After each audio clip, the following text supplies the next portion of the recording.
et ben je suis le 1, le revers, ici. Après il y aurait d'autres choses. Ici. Et les petits dérives pour être 1, 2, et je renvoie. Blocage, et j'y vais. Et après le même, par ici. On se coupe la carotide, hein. Et après voilà, je peux aussi changer.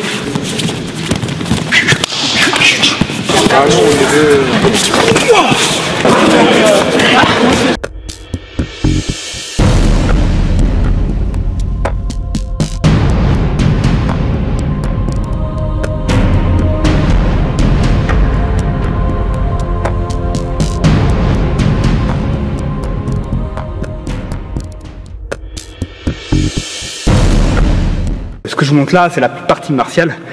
Moi, je ne me confronterai jamais à un combat de couteau. Enfin, si je peux l'éviter, j'espère ne jamais y être confronté. D'accord?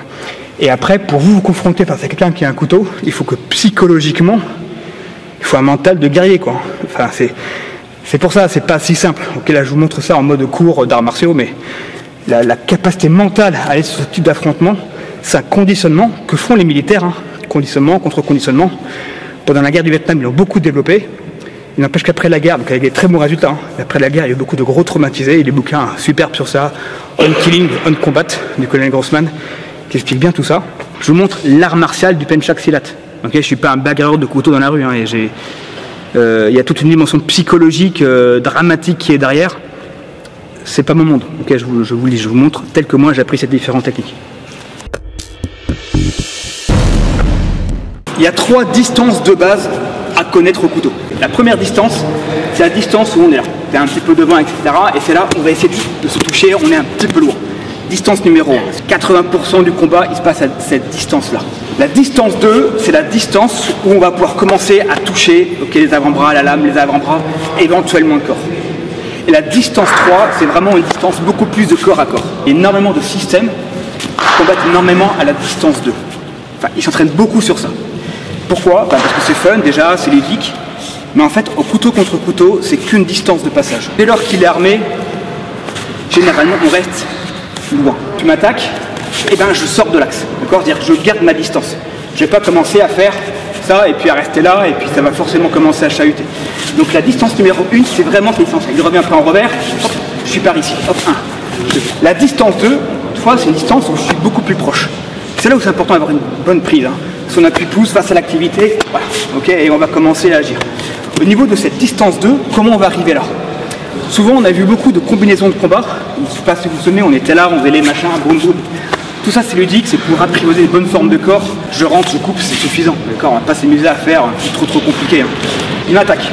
1. Là, tu reviens, et j'ai pas eu le temps de reculer. Ou je suis accolé à un mur. Et bien là, je suis en distance 2 en fait. Et là, je devrais commencer à agir. Donc en fait, la distance 2, c'est souvent un truc, on fait une erreur d'inattention, il a un coup de bol et tout ça, et donc j'ai réussi à bloquer le 1, et là il revient, et j'ai pas réussi à reculer, et je suis dans ma distance 2, et il faut réussir à gérer le truc. Ce sera hyper utile, la distance 2, quand je suis face à un couteau à main nue. Là par contre, c'est utile. Pour réussir à faire des rétentions du bras, on se sera déjà fait couper 2 ou 3 fois, hein, mais j'arrive à cette distance-là, je vais essayer de coller, voilà, de faire des machins, de l'amener au sol, et là la distance 2 est utile.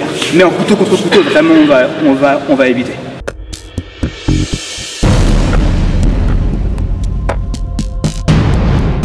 Nous, quand on explore l'art du couteau et le maniement, on va explorer 12 angles d'attaque de base, voire même plus potentiellement.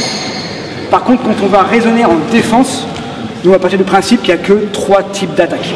Okay, tout ce qui va arriver de ce côté-là, tout ce qui arrive de ce côté-là, et tout ce qui va arriver en gros entre les 2 angles, donc la ligne centrale. Ça permet, nous, de très vite réagir sans donner au cerveau trop de gages, de possibilités où il va se perdre. Il faut que ce soit basique, facile pour le cerveau. Là, ce qu'on voit, c'est vraiment les 3 attaques les plus classiques. D'accord? Donc c'est l'angle 1, le revers et les stocks. Que ce soit là, que ce soit là, que ce soit là, là, là, là, là, là. C'est les mêmes techniques. D'accord? Donc angle 1, angle 2. Je fais un beau X. Et je visualise, est-ce que je frappe le poignet adverse? Est-ce que je frappe la gorge? Est-ce que je frappe au niveau de l'artère fémorale ou de la cuisse? Et je peux progressivement changer de garde. Je frappe d'un côté et je frappe de l'autre. Je peux également accélérer pour voir un peu ma gestuelle. Et là, je peux également, soit ma main libre protège au niveau de mon thorax, soit je peux également ouvrir. Mais sur quelqu'un qui aura un couteau en face, bien sûr, je me cacherai derrière ma lame. Je peux visualiser, je coupe le poignet, je coupe la gorge, je coupe au niveau de la cuisse. Je peux faire 2 fois d'un côté, 2 fois de l'autre. 2 fois en angle 1, 2 fois en angle 2. Un qui coupe le poignet, gorge, poignet, gorge, poignet, gorge, poignet, gorge. Je peux aussi couper, revenir, couper, revenir, couper, revenir, couper, revenir. Voilà, et je reviens. Et bien sûr, je réussis après les coups. Stock. Donc il y a les 15, même plus, angles d'attaque. Mais c'est bien de savoir aussi être beaucoup plus basique avec le stress du combat. Et se dire que ce qui va bloquer, ce que j'utilise pour bloquer, c'est pas que pour contre-attaquer. J'ai coupé le poignet, je rentre dans la gorge. Poignet et gorge. Je suis pas encore en distance très corps à corps. Je suis à une distance plutôt encore assez longue où je vais sélectionner ici. Bam, bam. Je maintiens ma distance. 1, 2, 1, 2, 1, 2. Donc qu'est-ce qui va être important là, c'est de ne pas être en déséquilibre. Quand je coupe, ce qui m'intéresse moi, c'est de garder une vraie stabilité. Donc j'ai bien ma lame sur l'appui-pouce pour pas que la lame parte en arrière s'il y avait une frappe qui était très puissante. Donc j'ai bien l'appui-pouce. Et rétroversion du bassin de façon à avoir de la puissance, à ne pas être pris par mon élan. Évitez de trop descendre. Ok, c'est débile, après vous allez vous exploser là, c'est la fin, d'accord? Non. Soit en fait vous êtes directement en opposition, ok, juste ça, au moins vous visez, vous avez juste l'opposition. Ça, si vous coupez, coupez bien, mais vous ne vous trouvez pas en décalage, ok? Il faut un bon timing. D'où l'intérêt de ce type de travail. Si à moi il veut vous couper la jambe, très bien, la jambe, et à vous de vous décaler, hein, d'accord? Légèrement en rétroversion, de dire est-ce que là j'arrive à avoir une bonne prise? Quand je dis qu'il faut être face à son activité, je suis face à mon activité, d'accord? Quand je suis là, si je suis juste là, souvent j'ai pas beaucoup de puissance. Je te fais une petite rétroversion du bassin en basculant, en faisant un petit. Ici là, c'est pas grand chose, mais j'ai beaucoup plus de puissance. Quand ça arrive de l'autre côté, ici pareil, juste un petit crantage, ça coupe, d'accord? Donc 1, 2, 1, 2, 1, 2. Et sentez où est-ce que vous avez votre stabilité. Ok, et là je suis là. Ok, je me protège. Ma main protège le thorax, protège le cœur. Ok, parce que là, si vous mettez ici, c'est dangereux. Ok, quand j'ouvre, c'est qu'en face il n'a pas d'arme. Bien d'accord. Quand vraiment j'ai réussi à coller, et là je vais pouvoir rentrer. Et tant qu'il a son arme, j'évite de les foutre les mains. Ce serait débile, d'accord? Je bloque, je contre-attaque. Je bloque, je contre-attaque. Je bloque, je contre-attaque. Ok? Boum, boum, boum, boum. Voilà. S'il attaque les jambes, vite. Il faut... 1. Ok, je bloque ici, mais je peux aussi m'habituer à la gestuelle. Ça revient là. Boum, ok. Je reviens là, et je m'habitue à ma gestuelle. Mais c'est pareil, s'il le fait plus bas, s'il le fait plus au niveau de mes hanches, je coupe. Et c'est pareil, je coupe. Ok, au niveau des hanches. Revers, au niveau des hanches. Droit. Revers.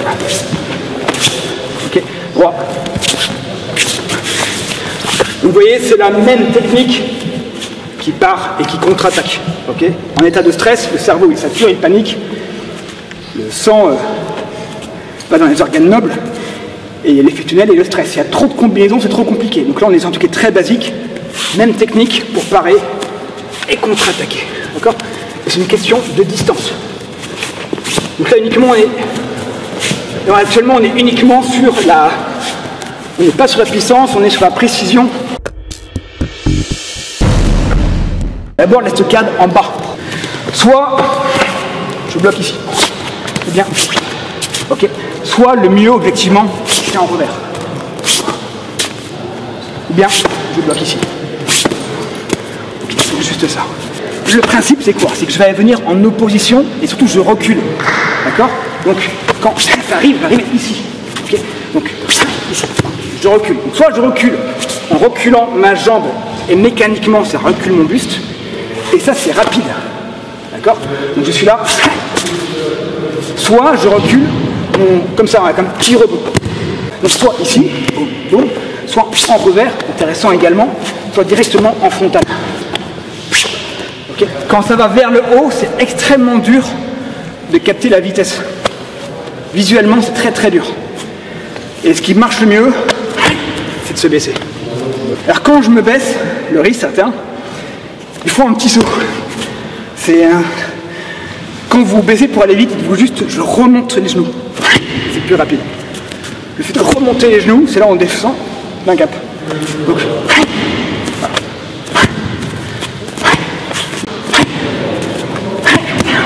c'est plus rapide. Après, il y aurait d'autres choses, hein, mais c'est risqué.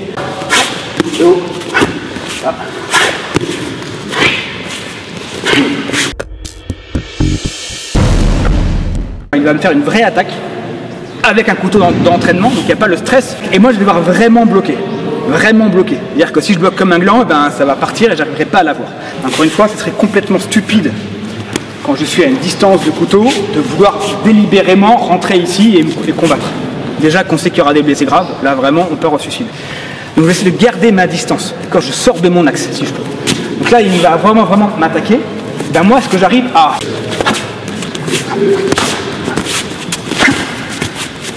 Donc là, il est en angle 1. Ok, hop, l'avoir. Je peux aussi couper là. Ok, donc je mets vraiment mon pouce et je sens vraiment qu'il faut vraiment y aller, quoi. Ok, donc j'ai vraiment une vraie distance. Et c'est là qu'on se dit, ouais, parfois on aime bien couper en parallèle. Il faut un timing de fou, ok. Au moins aller en opposition, là c'est linéaire. Et donc c'est quand même souvent un peu plus simple. Ici, voilà. Hop, ouais, mais ça c'est un peu tendu.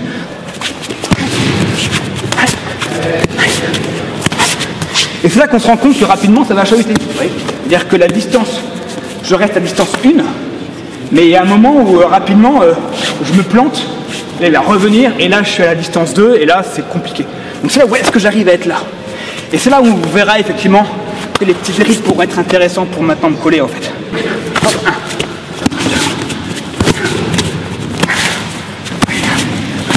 Ok, donc tu ne dis pas forcément ce que tu fais, donc au début en fait il vous indique ce qu'il va faire. Et on essaie de bloquer, on voit un peu comment on essaie de gérer. Et après, c'est vraiment de vous couper et on ne sait plus ce qui se passe. Il ne vous dit pas avant, d'accord? Et là, ben, à vous de gérer. Putain, hop, tendu, hein?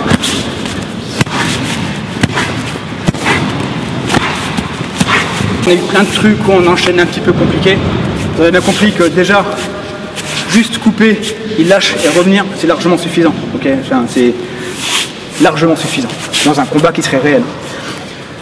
Après, là, je vous dis souvent couper la gorge, c'est un petit peu symbolique, mais ok, couper l'épaule, c'est moins dangereux, ok. Couper ici, couper les zones musculaires, il ne pourra plus combattre, enfin, il sera complètement amputé en fait. Donc c'est suffisant, ok, c'est pas forcément la peine de se dire, une fois que j'ai coupé, bah, vous le tuez là. Donc, même si là on fait un apprentissage martial pour comprendre une logique de l'art martial, voilà, vous arrivez par ici, vous sectionnez les muscles, c'est bon, sectionner les muscles, c'est bon. Okay, pas la peine d'aller dans une boucherie. Et c'est là qu'on voit que tous les enchaînements, parfois un petit peu complexes qu'on voit, sont très intéressants pour les vertus du combat, travailler l'agilité du corps, la mobilité, les vertus pour l'art martial, mais qui sont parfois finalement assez indépendants du couteau en tant que tel. Parce qu'en couteau, dès que vous aurez coupé, c'est suffisant, pas la peine d'aller plus loin. Déjà qu'un couteau entraînement, on a un petit peu de stress, donc on peut imaginer l'angoisse avec une vraie lame. Voilà, c'est ça qui est intéressant. Distance 2, c'est une distance de passage, il faut quand même savoir la maîtriser, ne serait-ce que pour aller pour passer vers la distance numéro 3. Mais couteau contre couteau, ça serait débile de rester en distance 2. Pour ça, c'est que vous avez une bonne prise, un bon exercice, essayez de venir vers moi. Là, je ne l'ai pas, ok? Vas-y, continue. Donc, est-ce que là, je sens que je l'ai? Vas-y, continue. Force, force, force. Ok, donc là, je sens, ok, face à mon activité, force. Ok, et bien là, je sens que j'ai un bon appui. Et derrière, je pourrais enchaîner.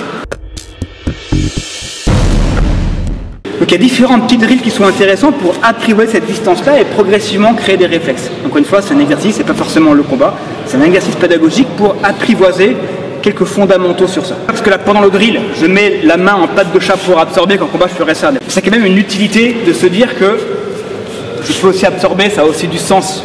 Pas se dire que par défaut, obligatoirement, je vais être ici, collé. Non, non. On garde une liberté de mouvement, même si effectivement on évite face à un couteau de laisser ses membres traîner.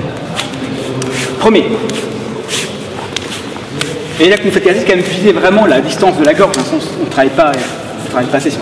Donc 1, ok, je coupe 1 et 2, et je reviens. Donc ça c'est le premier. Hop, je coupe 1, 2. Je coupe, je plie, je coupe. Ok, les doigts. 1, 2, et je renvoie. Ici là, hop, pensez bien, j'absorbe et je veux pas que l'élan s'arrête. Je capte son élan et je redirige la force. D'accord ? Et j'envoie. Je capte l'élan et je redirige la force. Je capte l'élan, je redirige la force. Hop. Parce que le mec qui vous fait un flash, c'est pas pour rigoler, hein, il va vraiment vouloir vous la foutre. Hein. Donc en fait, il y a de l'élan. Et j'en profite. Il y a de l'élan et j'en profite. Et je redirige. Ok. Ici, là, je passais maintenant par ici. Pareil, je capte l'élan et je redirige. Donc, soit je prends directement, enfin, ça, pardon, je bloque en cover, mais je laisse pas ma main parce que ça va arriver, il va me couper. Donc, je capte et tout de suite, je prends le relais et je renvoie. Soit directement, je le capte et je renvoie. Directement, ou bien blocage et j'y vais. Donc, blocage et j'y vais. Et après, le même par au-dessus. Et s'il y en a un qui doit se couper, ben c'est lui, c'est pas moi, d'accord, c'est pas ça. Je vais loin vers lui. Et je redirige. Et je renvoie. Je redirige. Et je renvoie.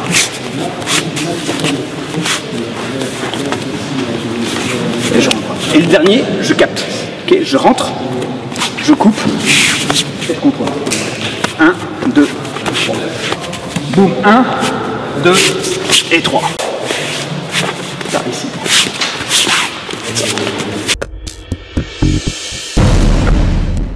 Je bloque, je contourne par en dessous, je check et je renvoie. Ok, et Gaylord c'est pareil. Je bloque, je contourne, je check, j'envoie. 1. Voilà. Et donc là, toute l'idée, c'est de développer cette dextérité, hein, cette agilité, où moi je change de garde, on peut un petit peu bouger, et puis progressivement, ben voilà, on accélère. Donc ça, on est vraiment sur la distance 2, hein, qui est une distance de passage. On ne s'amusera pas à rester ici, hein, ça n'a aucun intérêt, c'est beaucoup trop dangereux. Par contre, dans cette logique, c'est là, derrière. Okay, une fois qu'on s'est fait attaquer, on bloque, et directement on rentre pour finir le combat, on rentre en distance 3, c'est ça qui est essentiel. Je bloque, et je renvoie. Donc je bloque, et si je suis là, mais le reste là, ben, il coupe, c'est un réflexe parce qu'il y a un blocage. C'est comme face à la boxe, on envoie un coup, c'est un blocage, on envoie l'autre. Donc ne jamais rester là. Si je suis arrivé ici et que je n'ai pas directement bloqué ou je n'ai pas directement fait ce type de choses, eh ben, il faut tout de suite que vous voyez que je contourne, que je passe derrière et je check. Pourquoi je check à la fin? Parce que si je check pas, si je reste juste là, ben, il va pouvoir revenir me couper. Donc je garde le contrôle. Je suis là, je check et je renvoie. On se coupe la carotide, hein, c'est d'être à une vraie distance de combat pour progressivement s'habituer à ça. Alors pour information, ce type de drill, beaucoup de gens le font avec des vrais couteaux vraiment affûtés pour s'habituer à l'entraînement, au stress de la lame. Donc là on l'a vu par le haut en attaque numéro 1, maintenant on va le voir en attaque en piqué plus vers le bas. Et en fait on va faire en gros le mouvement opposé. Bloqué ici, je passe par le dessus, je check soit comme ça et je renvoie. Voilà, je leur passe ici, voilà. 1, 2, je bloque, voilà. Et ce que vous allez voir, c'est que si vous bloquez mal, si vous bloquez là, et ben ça rentre. D'accord? Donc tous les trucs où on est un petit peu là, on dit je bloque, donc ça va arriver. D'où l'importance d'avoir un truc, vraiment de sentir que quand on bloque, il faut vraiment bloquer, quoi. Et c'est pas là, parce que là, ça va vous rentrer également. Donc on commence à voir un peu quand même l'importance, voilà, l'entraînement déjà, mais l'importance de bloquer là. Et là, je dévie. D'accord? Je ne crée pas de position. Et là, je bloque et je renvoie. Là, tu comptes ici. 2.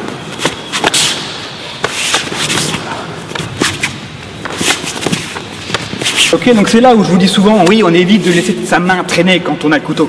Mais c'est quand même utile parfois. C'est pour ça, c'est bien d'avoir une boîte à outils qui est large. Si on reste tout le temps ici, on est vachement contraint, même si on se protège, oui, la gorge, le cœur, tout ça. Quand même se dire qu'avoir garder une mobilité, avoir des checks, des contrôles, ça reste utile. De façon intelligente. Donc c'est vraiment ça.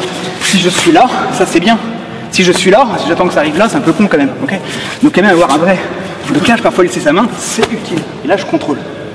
Et bien sûr après je pourrais faire autre chose, hein, qui peut plus, peut le moins. Hein. Mais du coup je m'entraîne à bloquer là et à pas bloquer là. Ok, ça sert absolument à rien. C'est le genre de blocage là où je suis là, c'est beaucoup trop tard. Donc non, engagé. Et je contourne. Et je rentre.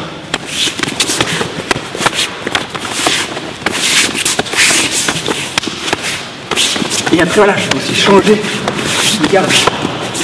Voilà. Et on s'entraîne à cette dextérité. On va se couper mais avec des marqueurs.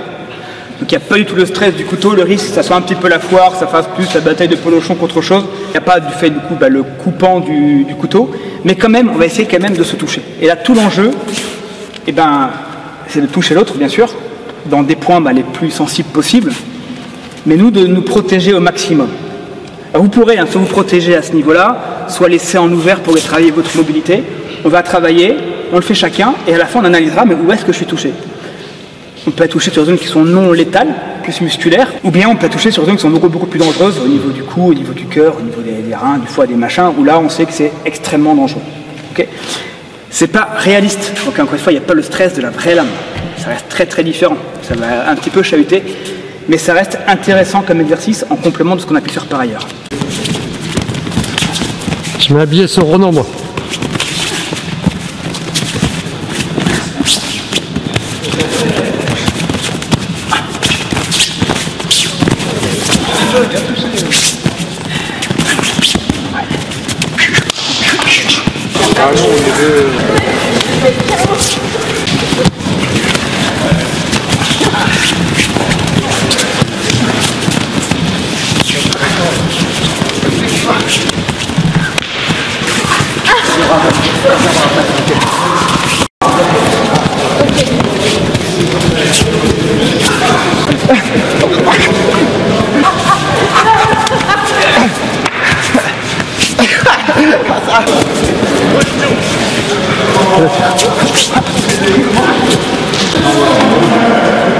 Alors tu auras, c'est pas fini.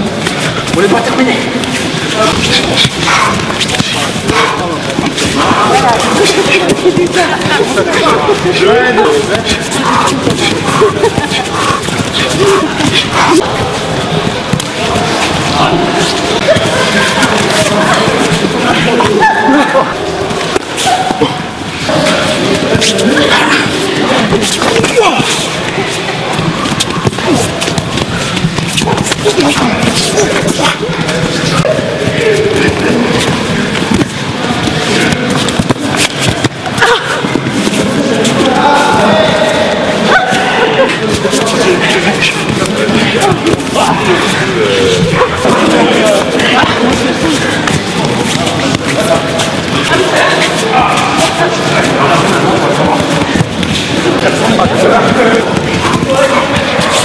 Un essai qui est bien passé, effectivement. Ouais.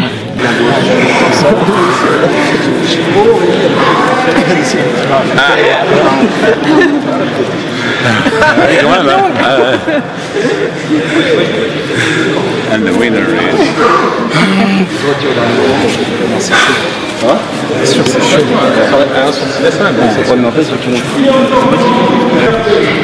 Il y en a qui ont moins combattu aussi. Hein. Il y en a qui ont moins combattu. Le dos et le dos.